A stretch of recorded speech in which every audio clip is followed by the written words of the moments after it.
Hello students, सभी को good morning, नमस्कार। कोरोना काल में आप सभी लोग स्वस्थ होंगे, घर पे होंगे, ऐसी मुझे आशा है।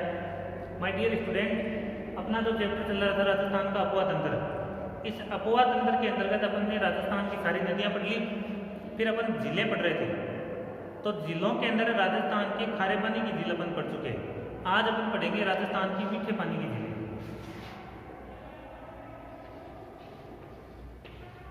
मीठे पानी की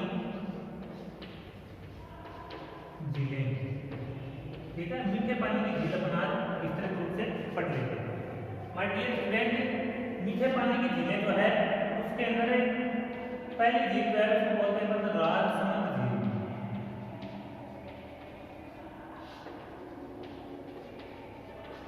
राजसमंद झील, तो राजसमंद झील जो है वो कहाँ पर है भाई?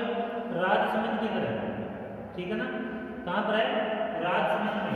1962 के अंदर इसका निर्माण हुआ, ठीक है। और कहाँ पर हुआ था? राजसमंद के अंदर कांकोली। राजसमंद के अंदर कौन सी जगह भाई? कांकोली रेलवे स्टेशन के पास में ये झील जो है इसका निर्माण किया गया था। कराया किसने था? महाराणा राज सिंह ने इसका निर्माण कराया था। महाराणा राज सिंह ने इसका क्या कराया था? निर्माण कराया था। कब कराया? 1962 के अंदर। है कहाँ पर? राजसमंद के अंदर कांकोली नामक एक स्थान पर ये राजसमंद झील बनी हुई है। ये झील जो है देखो, इसमें एक नदी है गोमती नदी। गोमती नदी का पानी आता है इसमें, ठीक है। गोमती नदी का क्या आता है? इसमें पानी आता है। कई बातें ध्यान रखना होगा। गोमती नदी का इसके अंदर पानी आता है, अर्थात इसे कह सकते हैं कि गोमती नदी जो है, गोमती नदी पर इसे झील का निर्माण कराया गया था। अब देखो ये नदी, ये जो झील है वो लगभग 6.5 किलोमीटर लंबी है, वह 3 किलोमीटर की चौड़ी है। 6.5 किलोमीटर लंबी है और 3 किलोमीटर चौड़ी है। दूसरी बात, इसकी उत्तरी चोटी जो है, मतलब इसका राजसमंद झील का जो उत्तरी भाग है, ये उत्तरी भाग जो है नौ चौकी के नाम से जाना जाता है। नौ चौकी के नाम से जाना जाता है। कई बार बोलते हैं नौ चौकी झील कौन सी है? नौ चौकी के नाम से राजसमंद झील जो है उसको माना जाता है। इसके यहाँ पर संगमरमर के जो 25 शिलालेख है, यहाँ पर 25 शिलालेख है इसमें, ठीक है। किसके? संगमरमर के पत्थर पर है। संगमरमर पर 25 शिलालेखों के अंदर मेवाड़ का इतिहास लिखा हुआ है। मेवाड़ का इतिहास लिखा हुआ है, ठीक है भाई। मेवाड़ का इतिहास कितने शिलालेखों पर लिखा हुआ है? 25 पर लिखा हुआ है। और संगमरमर पर कौन सी भाषा के अंदर? संस्कृत भाषा के अंदर ये शिलालेखों पर मेवाड़ का इतिहास है वो लिखा गया है। और मेवाड़ का इतिहास जो है राज सिंह प्रशस्ति के नाम से जाना जाता है। राज सिंह प्रशस्ति, राज सिंह प्रशस्ति जो है उस पर महाराणा राज सिंह का जो इतिहास है वो लिखा गया था, ठीक है। ये देखो एक फिल्टर है, खारी फिल्टर है। खारी फिल्टर, ये खारी फिल्टर क्या है? 2000 के अंदर, सन 2000 में ये झील सूख गई थी, ठीक है ना। 2000 के अंदर ये झील सूख गई थी, इसलिए इसमें पानी बनाए रखने के लिए खारी फिल्टर के माध्यम से बनास बांध का पानी इसके अंदर डाल दिया जाता है। मतलब बनास बांध के बनने के बाद में जो फालतू पानी है उसको खारी फिल्टर के माध्यम से इस झील के अंदर छोड़ दिया जाता है, जैसे कि झील जो है सूखे नहीं, ठीक है ना। तो इस प्रकार से ये राजसमंद झील है, ध्यान रखना। पहली झील होगी राजसमंद,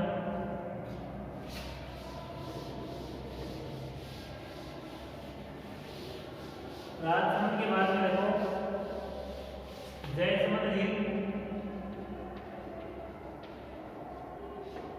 जयसमंद झील देखो यह है एशिया की दूसरी सबसे बड़ी झील है, दूसरी सबसे बड़ी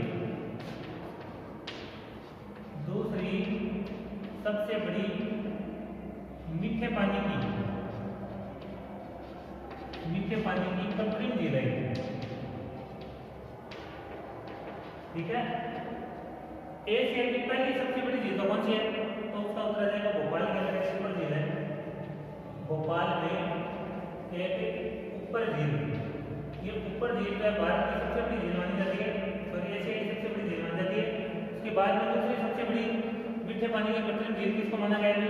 जयसमंद झील को दूसरी सबसे बड़ी मीठे पानी की झील है वो माना गया है। इसका निर्माण राणा जय सिंह ने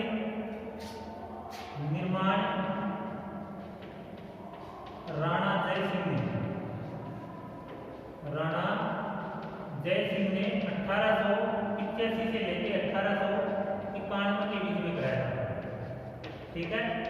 कौन सी नदी पर कराया था? तो बताया गोमती नदी पर। गोमती नदी का जल रोककर इस झील का निर्माण करवाया गया था। उद्देश्य क्या था? जल का संरक्षण करना, वर्षा का जो पानी है इस वर्षा के पानी का संरक्षण करना इसका प्रमुख उद्देश्य माना गया है। तो गोमती नदी पर इसका निर्माण जो है वो करवाया गया था। गोमती बांध का निर्माण करवा के झील को बनाया गया था। इसकी बांध की जो लंबाई है 375 मीटर, 375 मीटर लंबाई है बांध की, और ये लगभग जो है इसकी जो ऊंचाई है वो 5 मीटर है, 5 मीटर ऊंचाई। तो ये बांध जो है बनाकर इस झील का निर्माण कराया गया था गोमती नदी पर, गोमती बांध। दूसरी बात है इसको डेब्बर झील भी कहा जाता है। इसका दूसरा नाम क्या है? डेब्बर झील। डेब्बर झील क्यों कहा जाता है? डेब्बर झील इसलिए कहा जाता है कि यहाँ पर एक दर्रा है जिसका नाम क्या है? डेब्बर दर्रा, और इस डेब्बर दर्रे से ही गोमती जावरी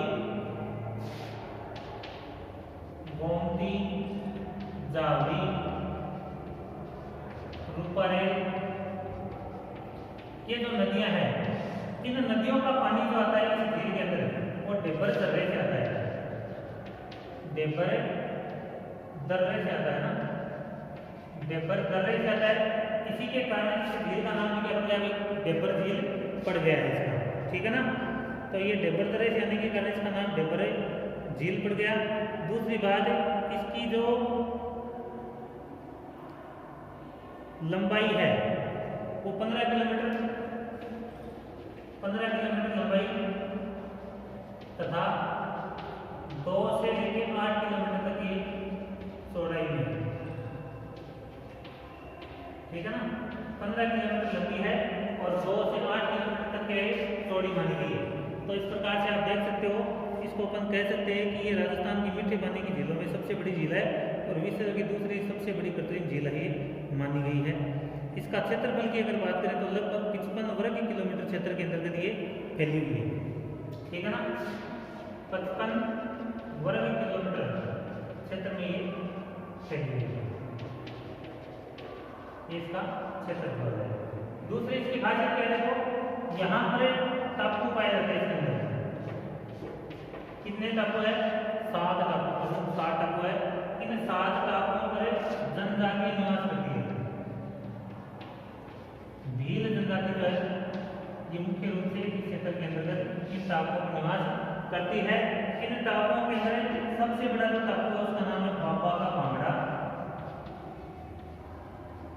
बाबा का बांगड़ा सबसे बड़ा, ठीक है। और सबसे छोटा कौन सा है? प्यारी नाम का एक सबसे छोटा है। ये टापू जानते ना, मतलब झील के बीच में कुछ रहने वाला जगह आ गया। इन टापुओं पर भील और मीणा जाति के लोग रहते, इसमें भील भी रहते और मीणा जाति के लोग भी रहते, ठीक है। तो इनमें 7 टापू प्रमुख है। बाबा का बांगड़ा, बाबा का बांगड़ा सबसे बड़ा है और प्यारी जो है वो सबसे छोटा माना गया है, ठीक है। इसके अलावा इसके अंतर्गत छतरी और महल भी बने हुए हैं, ठीक है ना। और चारों तरफ ये पहाड़ियों से घिरी हुई है। कुछ सिंचाई के लिए नहरें भी निकाली गई है, नहरों के माध्यम से आजकल इस इसका पानी जो है वो सिंचाई के काम में भी लिया जा रहा है। तो डियर स्टूडेंट, इस प्रकार से आपको समझ में आ गया होगा राजस्थान की सबसे बड़ी कृत्रिम मीठे पानी की झील और विश्व की दूसरी सबसे बड़ी झील।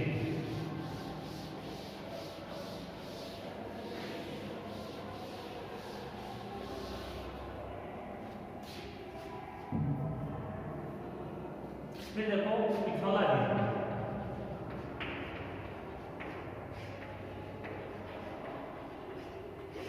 पिछोला झील जो है उदयपुर के अंदर है। जयसमंद झील भी नाम थी, उदयपुर के अंदर है। इसका निर्माण 14वीं सदी में हुआ था। कब हुआ था? 14वीं सदी के अंदर, जब यहाँ का राणा था, राणा महाराणा था यहाँ का लखा सिंह। राणा लखा सिंह थे और राणा लखा सिंह के कार्यकाल के अंदर यहाँ पर एक बंजारे ने निर्माण करा था। इसका बंजारे ने अपने बैल की स्मृति के अंदर इस झील का निर्माण कराया था, जिसको अपन क्या कहते हैं भाई, पिछोला झील के नाम से जानते हैं। मतलब बैल की स्मृति के अंदर बंजारे ने इसका निर्माण कराया गया था। यह झील जो है सिसारमा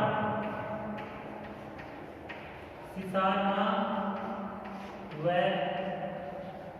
गुजरा नदी, ये दो नदी हैं, इनका जल रोककर, दो नदियों का जल रोककर इस झील का निर्माण हो किया गया था, पिछोला झील का। ठीक है, और इसका नाम पिछोला क्यों पड़ा? क्योंकि पिछोला गांव के किनारे पर, इसलिए इसका नाम क्या पड़ गया भाई? पिछोला पड़ गया। इसमें ये झील लगभग 7 किलोमीटर चौड़ी है। इसमें दो टापू पर, एक तो जग मंदिर और एक जग निवास। जग मंदिर बना हुआ है तो, और एक है जग निवास। ठीक है, ये दो टापुओं पर ये महल बने हुए हैं। ये दोनों क्या है? महल है। ठीक है, इन महलों के अंदर प्राचीन समय के अंदर राजा जो है ज्यादा गर्मियों के अंदर इस महल के अंदर वो निवास करते थे, रहते थे। तो जग मंदिर जग निवास जो है आजकल इनको सिटी पैलेस बना दिया, मतलब हेरिटेज होटल के रूप में इनको बना दिया गया है।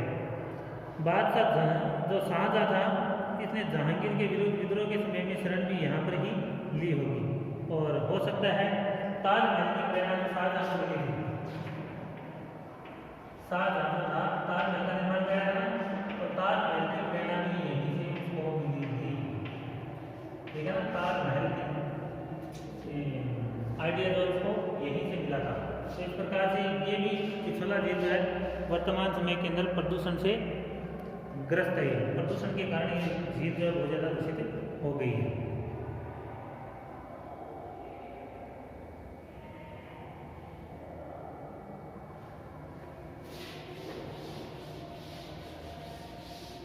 फिर देखो अगली झील है अन्ना सागर झील।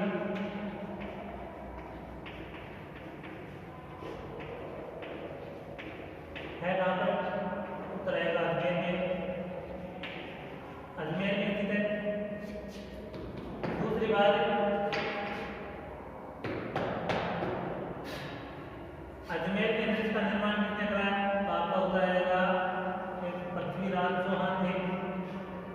इस पृथ्वीराज चौहान के पितामह, ठीक है ना, पितामह अन्नोराज या उसको अन्ना जी कहा जाता है।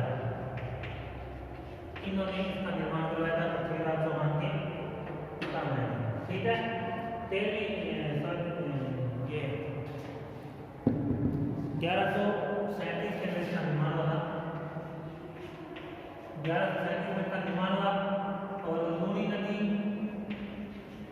का जल इसके अंतर्गत आता है। क्यों कराया था मैंने इसका निर्माण? अन्ना जी ने अपने शत्रुओं को मार दिया था, जिसकी वजह से यहाँ पर बहुत सारा खून जमा हो गया था। तो इस खून को साफ करने के लिए अन्ना जी ने अन्ना सागर झील का निर्माण हो करवाया था। तो आप लोगों को समझ में आएगा अन्ना सागर झील। ये यहाँ पर इसकी सुंदरता को देखकर शाहजहां ने यहाँ पर सुबह दौलत उद्यान बनवाया था। दौलत उद्यान, इस झील के किनारे जो है वो दौलत उद्यान का निर्माण करवाया था। ठीक है ना, सॉरी जहांगीर थे, शाहजहां थे, जहांगीर ने करवाया है। जहांगीर ने यहाँ पर सुंदरता को देखते हुए यहाँ पर दौलत बाग का निर्माण कराया। अब वर्तमान में इसका नाम क्या है? सुभाष उद्यान। ठीक है, वर्तमान में क्या नाम है इसका? सुभाष उद्यान बोलते हैं इसको। ठीक है भाई। इसके बाद में देखो एक झील है सिलीसेट झील। सिलीसेट झील, ये सिलीसेट झील जो है राजस्थान का नंदन कानन भी कहा जाता है। राजस्थान का नंदन कानन भी कहा जाता है, कारण यहाँ पर पक्षियों की संख्या अधिक होती है। पक्षियों की संख्या अधिक होने के कारण इसको राजस्थान का नंदन कानन भी कहा जाता है। सिलीसेट झील जो है ये दिल्ली जयपुर मार्ग पर अलवर जिले के अंदर ये स्थित है। ठीक है ना, कहाँ पर है? अलवर जिले के अंदर, अलवर से 10 किलोमीटर दूर है दिल्ली जयपुर मार्ग पर NH 52 पर, सॉरी NH 8 पर स्थित है। यहाँ पर अलवर का एक राजा था विनय सिंह।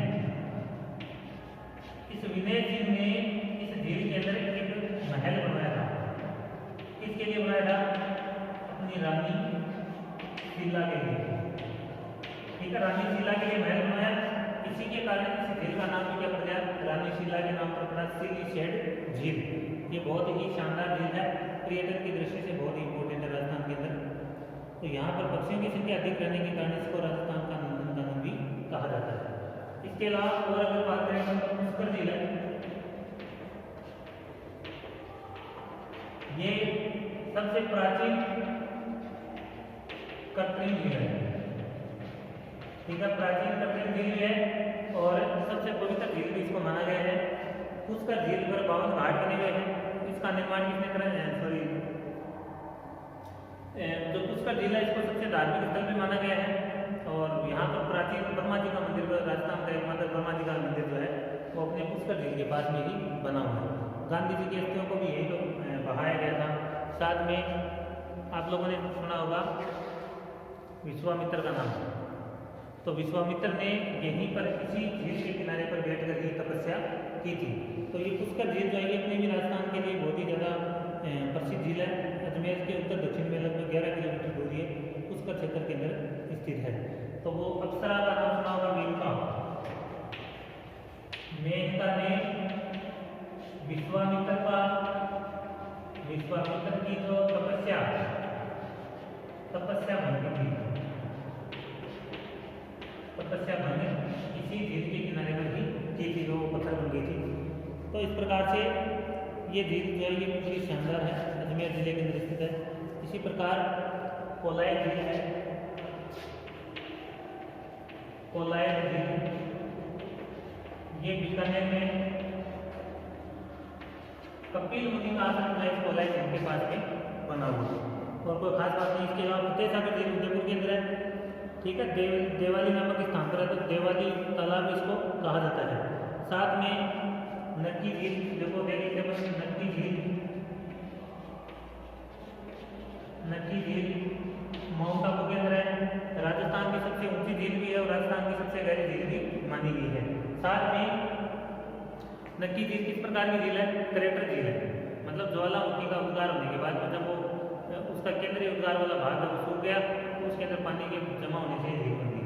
या ऐसे कहते हैं कि जूता पेंट गिरा उसके अंदर, इसकी वजह से वो थोड़ा गहरा बेटा हो गया, वहाँ पानी होने से झील बन गई। बहुत ही शानदार झील है, पर्यटन की दृष्टि से अपनी इम्पोर्टेंट है। ऐसे लोग मानते हैं कि देवताओं ने अपने नाखून से पूरज कर इस झील का निर्माण है वो करवाया है। ठीक है, नक्की झील। साथ में फोय सागर झील है। फोय सागर अजमेर के अंदर है।